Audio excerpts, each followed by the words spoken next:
Muy buenos días. El día de hoy hablaremos acerca de un importante escritor y ensayista colombiano, William Ospina. Él nos quiere mostrar lo importante que es el lenguaje para nuestras vidas y la trascendencia que ha tenido en nuestros tiempos. Y también nos quiere demostrar que la gente muchas veces no sabe diferenciar qué es un cuento de un poema o cómo lo pueden interpretar. Por medio de unas entrevistas le daremos a conocer al público la opinión de ciertos entrevistados para confirmar o desvirtuar la hipótesis argumentada por William Ospina. Sí, creo que se diferencia porque todos los cuentos y poemas tienen personajes diferentes y cuentan una historia diferente. Entonces creo que sí tienen alguna diferencia. Pues sí, creo que los cuentos se diferencian de los poemas porque los cuentos consisten en expresar más la imaginación y los poemas consisten en expresar los sentimientos. Pues sí creo que se diferencian porque los cuentos son historias para niños o historias que narran muy diferentes cosas, mientras que los poemas son como expresión de sentimientos, de emociones, de pensamientos. Bueno, ya se pudieron dar cuenta de las respuestas dadas por la gente, pues ustedes allá en sus casas sacarán sus propias conclusiones. Claro, Julián, pero ¿qué piensas acerca de que el lenguaje fue una herramienta para que el hombre se desarrollara en sí mismo? Cierto, bien, ya que el hombre por medio del lenguaje se ha podido comunicar en su medio y ya que sin esto no podríamos estar hoy aquí.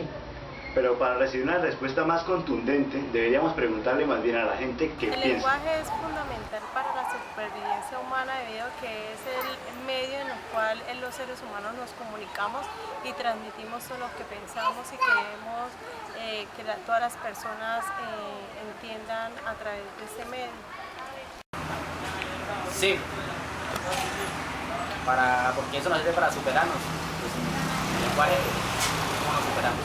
Porque uno necesita la forma de expresarse, la forma de defenderse y listo. Evidentemente, el lenguaje fue una herramienta muy importante en la supervivencia del ser humano, pero ¿cómo surgió esto? La historia del lenguaje ha abarcado varios espacios. La tradición ha sido expresada por muchos escritores. De esta forma, ¿cómo olvidar a Homero?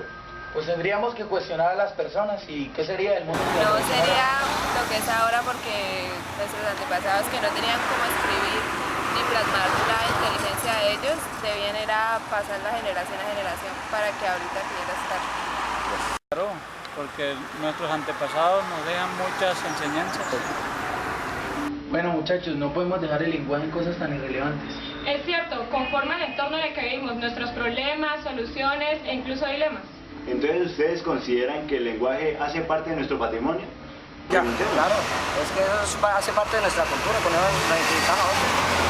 Claro que sí, las lenguas hacen parte de nuestro patrimonio inmaterial, nuestro patrimonio cultural, ya que nosotros también tenemos nuestras propias raíces, esas raíces prehispánicas que muchos de nosotros ni siquiera conocemos.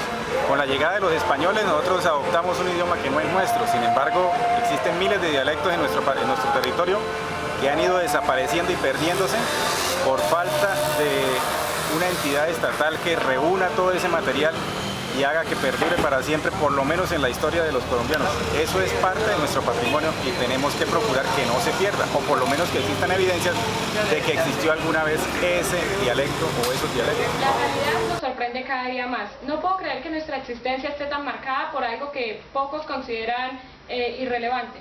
¿Y qué pasa con la fantasía? Muchos aprovechan esta oportunidad para recrear sueños e ideologías. Recordemos a los dioses mitológicos. ¿De qué manera podemos pensar que el lenguaje produce cosas en nuestra mente que tal vez jamás existieron? Preguntémosle a la gente. Indiscutiblemente el lenguaje es una herramienta que ha hecho del ser humano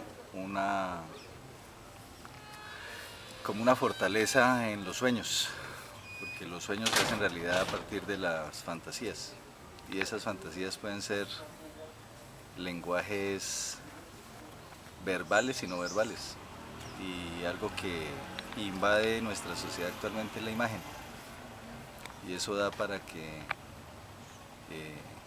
la imagen y la música, y eso da para que el ser humano se exprese de acuerdo a las ideas que tengan.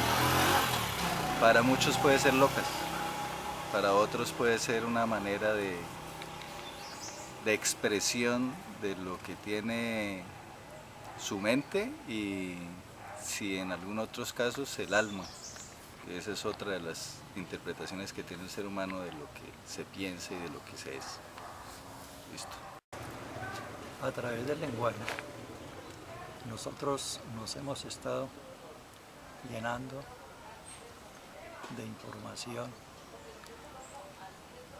que nuestra mente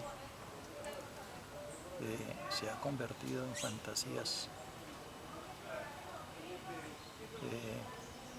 unas realizables y otras que definitivamente han sido fantasías que aun cuando no han sido vividas, las hemos tenido como hechos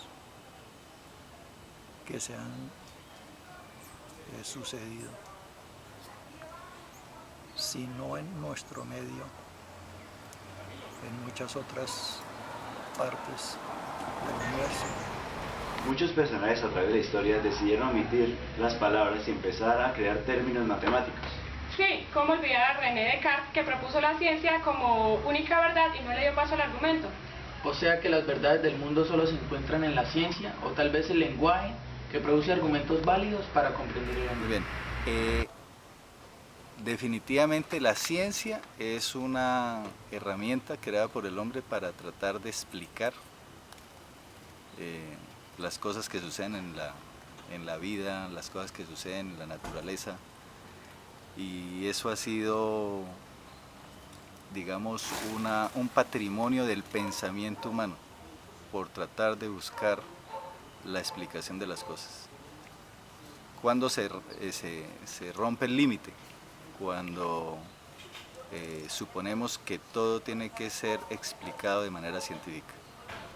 Hay muchas cosas que no tienen explicación científica. Por ejemplo, el lenguaje. El lenguaje, si lo cogemos como respuesta del ser humano, eso tiene un comportamiento neuroanatómico, pero eso es otra cosa, es la capacidad de poder expresar. Y eso es una fortaleza que tiene el ser humano. Ningún otro animal tiene la capacidad de tener un abecedario.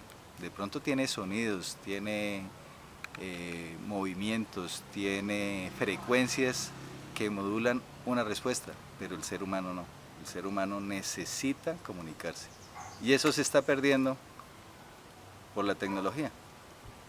Entonces, mientras sigamos en eso, vamos a estar perdidos. Ahora, hay cosas más importantes que la filosofía.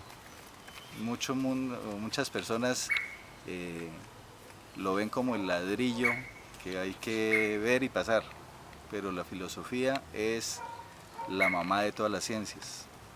Y por medio de la filosofía, el ser humano trató de coger la parte